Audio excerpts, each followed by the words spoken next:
Howdy from wonderful, windy Wyoming here. And this morning we're going to begin in 1 Corinthians chapter number 14, verse 40. I'm going to use that verse a little bit. It's a great verse. It says, "Let all things be done decently and in order." So last week we talked about abuse and neglect forms and how they are important to our ministry, required by law. Today we're going to talk about a few other types of forms. And so we'll talk about attendance. And then the other two things that we do personally in our ministry is visitors and tracts. And I think those are all good things to track. And so a couple of things when we talk about forms. When filling out forms, sometimes it seems very tedious and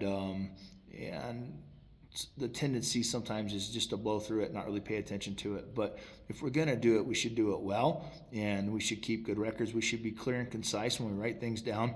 I love it when I go through the quarterly charts and I can't read what's on the charts. There's X's, there's checks, there's smears, and you can't tell who's actually there and who's not. And there is a reason why we keep attendance records. And the attendance records help us to know who was here when.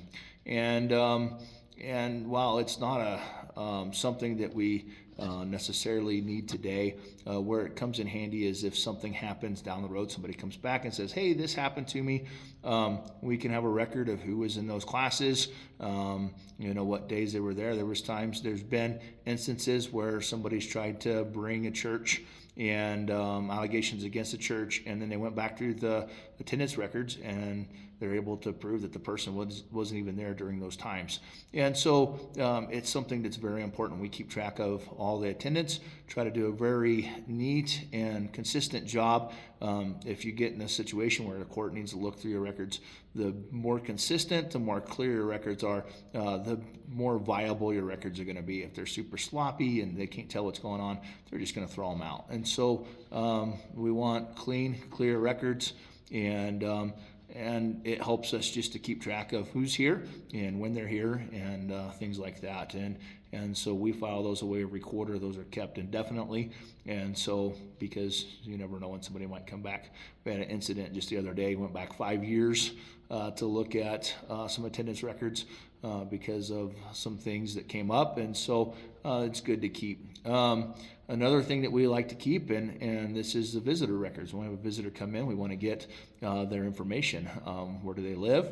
And phone number, things such as that, email address, so that we can contact them later. And so, there's lots of ways to reach out to our community, but when somebody makes the effort to come to church, they are somebody that we can reach out to and more than likely have effect in their life. We're able to meet up with them again, but that's only if we get good records and keep track of that.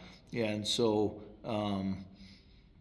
we want to keep track records of the visitors. And then the last one that we keep, and this is a ministry thing, but is tracts. We keep track of the children and what they hand out in the way of tracts. And so you can go back through that and see how many they hand out each quarter. We actually do a contest.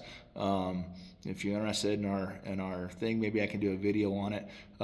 We start out with the tract holder at 75 tracts, and then they can earn a trophy, a little blue trophy at 150, a larger red trophy at 300. When they get to 1,500 tracts, they get a little black, and I think it's black and silver, and they keep going all the way up to 10,000 tracts.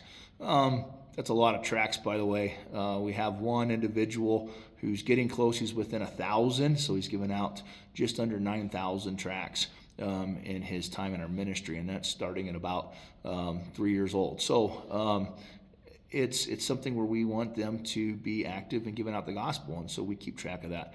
We give out trophies for when kids kick a ball well, or if they can throw a ball well, or if they can, run around a track fast, and we're always commending these behaviors in life, and so we decided we would commend a behavior that we think is a important behavior in the life of our young people, which is giving out the gospel. So we encourage them to give out tracts. We keep track of how many tracts they give out on a weekly basis, and then we reward them and incentivate them to keep going, and then to learn to help others to track as well. So it's a process of learning and training and growing. And so those are three more records we're going to talk about today. So attendance, just knowing who's in our classrooms when.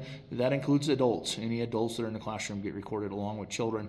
And then any visitors, we make sure that they're on our attendance chart for sure, but their information so that we can find them later and go make a home visit and tell them hi and thank them for coming to church. And then in our ministry, the tracts forms, as we think that's an important thing, and put some emphasis on handing out tracts. We also other part of visitors, we do have a reward for them bringing visitors. So whoever brings the most visitors each quarter can go out to lunch with the teacher. And so kind of encouraging them to invite their friends to church. We also think that's a great behavior of Christians to invite their friends to church. And so hopefully that's been a help, and I think it's important. Do a good job, do it neatly, and be consistent, and then make sure we keep those records so that we have them in case we ever need them. So, all right, thanks for tuning in, and Lord willing, we'll see you next time.